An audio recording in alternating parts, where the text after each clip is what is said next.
فرمایا یہی بچہ سلام پھیرتا ہے, کہتا ہے اماں نماز فارغ ہو گئی لیکن مجھے روٹی تو نہیں ملی ہے, اب روٹی مجھے کیسے ملے گی؟ ماں نے کہا بیٹے جاؤ ذرا کمرے میں دیکھو, ہو سکتا ہے تیرے رب نے روٹی رکھ دی ہوگی. ادھر ماں نے روٹی پکا کے پہلے سے کمرے میں رکھی تھی. بیٹا گیا کمرے کے اندر, روٹی مل گئی. اب یہ روٹی کھائی تو فوراً آیا کہنے لگی او میری اماں میں قربان جاؤں, وہ رب کتنا اچھا ہے, وہ رب کتنا پیارا ہے, ساری کائنات کو پالتا ہے, وہ رب کتنا بہترین ہے اور کتنا بڑا ہوگا. اب بیٹا اللہ سے پیار کرنے لگا, اب بیٹا اللہ کی شان بیان کرنے لگا, اب بیٹا اللہ کی عظمت بیان کرنے لگا. اب بیٹا کہتا ہے اماں اب مجھے اللہ سے محبت ہو گئی ہے, اور میری اماں وہ رب کون ہے, مجھے اس سے پیار ہو گیا ہے, میں اس کے قریب جانا چاہتا ہوں, میں اس سے دیکھنا چاہتا ہوں, میں اس سے ملنا چاہتا ہوں, مجھے راستہ بتاؤ, اپنے رب سے ملنے کا راستہ کون ہے؟ ماں نے کہا بیٹا اگر رب سے ملنا چاہتا ہے یہ مصلح پکڑ لے, یہ اللہ کی عبادت کر لے, تو رب کے قریب ہو جائے گا. اللہ اکبر. کچھ دن چلتے رہے. ایک دن اچانک بیٹا مدرسے میں گیا تھا, ماں کو دعوت میں جانا تھا, مجبوراً دعوت میں گئی, ٹائم لیٹ ہو گیا. بیٹا آیا واپس, کھانا کھانے کا ٹائم تھا,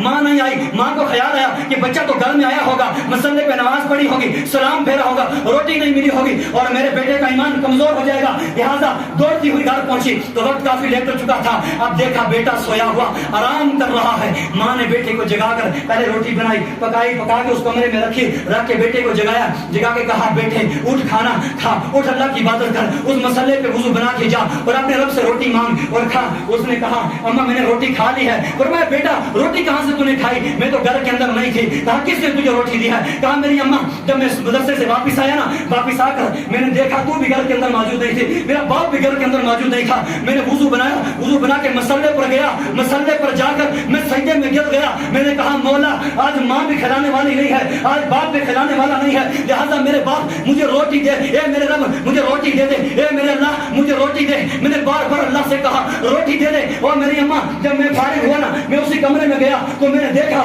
وہاں ایک روٹی پڑی ہوئی تھی اور میں نے وہ لا کر کھائی. اور میری اماں میں قسم رب کی کھا کے کہتا ہوں مجھے اس روٹی جیسی کوئی روٹی نہیں ملی, مجھے اس جیسا ذائقہ کسی کھانے کے اندر نہیں آیا, مجھے اس جیسی لذت کسی اور جگہ نہیں آئی. اور میری اماں میں تو کھانا کھا چکا ہوں. اس کے بعد آپ کا نام کاکی پڑ گیا, کاکی کے نام مشہور ہو گئے. یہ ماں کی تربیت ہوا کرتی تھی, یہ ماں کے پالنے کا طریقہ ہوتا تھا, یہ ماں کا بچوں کو مسلح پر لانے کا طریقہ ہوتا تھا. بابا گنج شکر رحمۃ اللہ تعالی ان کی ماں کے بارے میں سنو, انہوں نے اپنے بچے کی تربیت جو کی تھی وہ بھی مسلح کے نیچے شوگر رکھا کرتی تھی. اور ایک دن غائب تھی اور موقع پر موجود نہیں تھی, بیٹے نے مسلح ڈال دیا. ماں اچانک نیچے شوگر نہیں رکھ سکی لیکن بیٹے نے سلام پھیرا, مسلح نیچے اٹھایا, پورے کے پوری سمندر شوگر کا نظر آیا. بیٹے نے کہا واقعی رب دینے والا ہے. میرے بزرگوں اور نوجوانوں اپنی اولاد کا مائنڈ سیٹ کرو, اس طرح سے سیٹ کرو, اللہ کی طرف لاؤ, قرآن کی طرف لاؤ, حدیث کی طرف لاؤ, ان کو دعوت دو. آؤ میرے بیٹو ایک بہترین زندگی گزارو. آج اولاد اتنی ماں باپ کو پریشان کرتی ہے, کیوں پریشان کرتی ہے؟ اس کا ریزن کیا ہے؟ پہلے نمبر تو یہ ہے اولاد کے اندر چیک کرنے کا طریقہ یہ ہے, جو اولاد پرسنل روم کے اندر ہمیشہ رہتی ہو تو سمجھ لو تمہاری اولاد میں خرابی ہے. جو اولاد تمہارے فون پر بہت بیزی ہے تو سمجھ لو تمہاری اولاد میں خرابی ہے. جو اولاد ماں باپ سے باتیں کرنا کم پسند کرتا ہے سمجھ لو تمہاری اولاد میں خرابی ہے. خرابی ان کو دور کرنے کے لیے بہترین طریقہ کیا ہے؟ اسلام نے طریقہ یہ بتایا. اور بچوں کے الفاظوں پر غور کرو, بچوں کے بولنے چالنے پر غور کرو, بچوں کے سماج کے اندر کن لوگوں پر کے ساتھ چلتا ہے ان کے اوپر دھیان دو کہ کیا یہ میرے بچے کے ساتھ چلنے والے اس کے فرینڈس ہیں, اس کا فرینڈ سرکل جو ہے کیا یہ صحیح ہے, کیا یہ اس قابل ہے. ہم اپنے بچوں کے الفاظ پر غور نہیں دیتے. ہمارے بچے ہمیں سامنے گالیاں دیتے ہیں اور باپ کہتا ہے واہ میرے بیٹے تیرا تو بڑا کمال ہے, تو بڑی گالیاں سے گیا ہے. اور جب بچہ وہیں سامنے باپ سے بدتمیزی کرتا کتنا خوش ہو گیا, اور میرا نیان تو بڑا بہادر ہو گیا ہے. کبھی ماں کو تھپڑ مارا تو باپ نے کہہ دیا واہ رے میرے جوان تو بڑا بہادر ہو گیا ہے.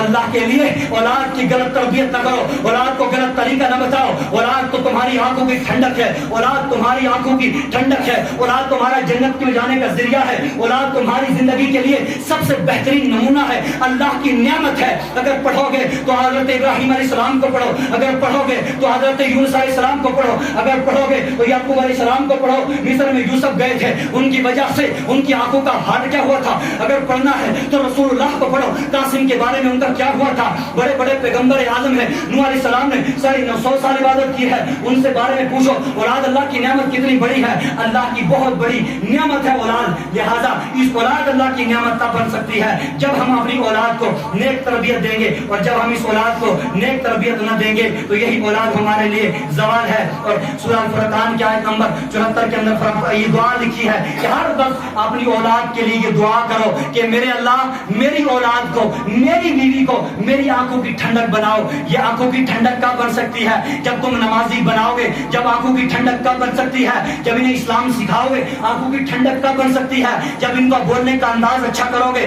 آنکھوں کی ٹھنڈک کب بن سکتی ہے؟ جب انہیں ادب سکھاؤ گے. آنکھوں کی ٹھنڈک کب بن سکتی ہے؟ جب انہیں احترام سکھاؤ گے. ہماری اولادوں کے اندر اگر احترام نہیں ہے, ادب نہیں ہے, تو یہ آنکھوں کی ٹھنڈک نہیں بلکہ یہ زوال بن جائے گا. تمہاری جینا حرام, تمہاری زندگی کے جو لمحات ہیں یہ گن گن کے گزارنے پڑیں گے. اس لیے ایسی اولاد نہ بناؤ جیسی اولاد آج کے اندر بنائی جاتی ہے. آج کے اولاد کا حال یہ ہے, کبھی ماں اگر بازار کے اندر بیچاری تھوڑی کمزور نظر آئی یا پرانے لباس کے اندر نظر آئی تو بیٹے نے جب سامنے والے دوست دیکھے اپنا راستہ چینج کر دیا کہ کوئی یہ نہ ہو کہ مجھ سے پوچھ رہی ہے تیری ماں ہے, اس کو کوئی پڑوسی بتائے گا. اگر باپ کے بارے میں پوچھ لیا تو باپ کو باپ نہیں بلکہ کہے گا جناب میرا انکل ہے, یا کوئی بیمار تو ہاسپٹل کے اندر لے کے جائے. ایسے لوگ بھی ہمارے پاس نظر آتے ہیں.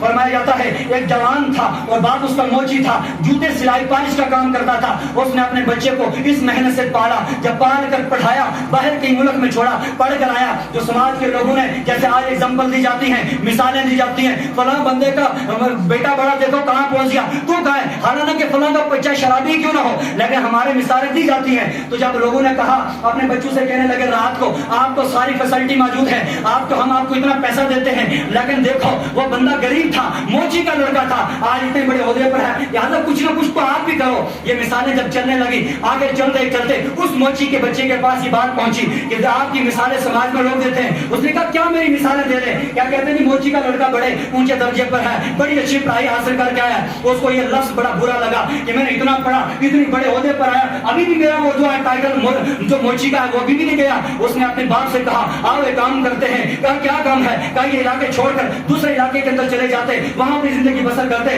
اگر یہ دونوں نکل گئے دوسرے علاقے کے اندر گئے, اس نے شادی کی, وہ جو بیوی لائے وہ بھی اچھی فارورڈ تھی, اچھی ایجوکیشن اس کے پاس تھی, پڑھی لکھی ان پڑھ تھی, متجاہل جس کو کہتے ہیں. اب دونوں نے اچھی شادی ہوئی, سیٹ ہو گئے. تیسرا ان کا باپ تھا. ایک دن اس کے جو کلاس میٹ دوست تھے وہ اس کو ملنے کے لیے گئے کہ ہم ذرا اپنے دوست سے ملتے ہیں, کس حال کے اندر ہے. جب ملنے کے لیے اچانک پہنچ گئے تو سامنے اب بندہ بیٹھا ہے, بہت بڑے عہدے دار ہے, اپنے آپ کو بڑی اونچے منصبے پر فائز سمجھتا ہے. اس کی بیوی پڑھی لکھی فارورڈ ہے, کھانا بنانا وہ بھی پسند نہیں کرتی ہے. اب دوست آ بیٹھے, اب کس کو کہے کہ آپ کھانا بناؤ, اور اگر مجبوراً انہوں نے اپنے باپ کی طرف اشارہ کیا کہ آپ کھانا بنا کر لاؤ. باپ نے کھانا لایا. اس کے دوستوں نے پوچھا جناب یہ بندہ کون ہے جس کے ٹوٹے پھوٹے لباس ہے, یہ کون ہے؟ اس بیٹے نے کہا کہ میرے بھائیوں, میرے دوستوں, یہ جو بندہ ہے یہ میرا نوکر ہے. اب دیکھو باپ کا دل اور بیٹے کا دل دیکھو. جب بیٹے نے یہ الفاظ کیا نا تو باپ نے جواب میں یہ نہیں کہا کہ میں اس کا نوکر نہیں ہوں, بیٹے کی عزت کو رکھنے کے لیے بالکل خاموش ہو گیا, آنکھوں سے آنسو جاری ہو گئے. لوگ مہمان جب واپس گئے تو آ کر کہنے لگا, سر میں ہاتھ مار کے کہنے لگا او میرے بیٹے افسوس, یہ جو جملہ میں نے آج سنا نا, جو لفظ میں نے آج سنا, یہ غلطی تیری نہیں ہے, یہ غلطی میری ہے. جس نے جوتے سیل کر, جس نے جوتوں کو پالش کروا کر تیری تربیت اس انداز سے کی, تجھے اس انسٹیٹیوٹ کے اندر بھیجا, تجھے اس جگہ کے اندر بھیجا جہاں آج تو نے وہاں سے پڑھ کر آ کر مجھے 60 سال کے بعد, اتنے عرصے کے بعد آ کر باپ کو نوکر کہا. اللہ اکبر کبیرہ. باپ کی آنکھوں سے آنسو جاری ہو گئے, کہنے لگا افسوس اگر میں نے تجھے قرآن کا حافظ بنایا ہوتا, اگر تجھے میں نے عالم دین بنایا ہوتا تو بڑی سے بڑی کرسی پر نہیں ہوتا. اگر میں ٹوٹے پھوٹے لباس اگر لگا کے آتا, تیری شریعت ہے, تجھے مجبور شریعت کر کے اس کرسی سے کھڑا کر کے مجھے بٹھانے پر مجبور کرتی ہے. لہذا یہ میری غلطی ہے. اس طرح اپنی اولاد کو جو ہے بہترین ایجوکیشن دو, بہترین تعلیم دو, ان کے الفاظوں پر غور, ان کا بولنا چالنا اچھا کرو. اگر وہ کہیں پر ہاں کرتا ہے اسے روک دو, اس کو جی بولنے پر مجبور کرو. اسی طرح بڑوں سے سلام کرنا, چھوٹوں سے عزت کا سبق سکھاؤ. آج سماج کے اندر کیوں یہ ایسا ہو رہا ہے؟ ایک اگر مدرسوں کے اندر تو اللہ کا فضل ہے, مدرسوں میں پڑھنے والے بچے اپنے استاد کے جوتے سر پہ اٹھا کے لے کے چلتے ہیں, وہاں پر تو یہ بے ادبی کا کوئی معاملہ نہیں ہوتا ہے.